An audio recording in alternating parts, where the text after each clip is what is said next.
ఈ వీడియోలో upcoming OTT release movies గురించి తెలుసుకుందాం. మనమే జనవరి 10న సోనీ లివ్లో స్ట్రీమింగ్ అవుతుంది.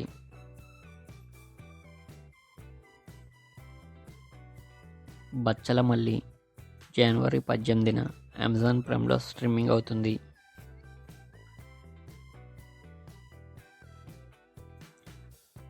రీచార్జ్ సీజన్ 3 ఫిబ్రవరి 20న అమెజాన్ ప్రైమ్లో స్ట్రీమింగ్ అవుతుంది.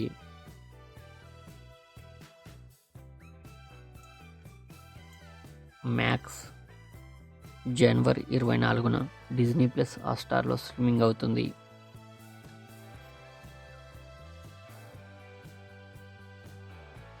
మిస్ యూ జనవరి 26న అమెజాన్ ప్రైమ్లో స్ట్రీమింగ్ అవుతుంది. రజాకార్ జనవరి 10న ఆహాలో స్ట్రీమింగ్ అవుతుంది.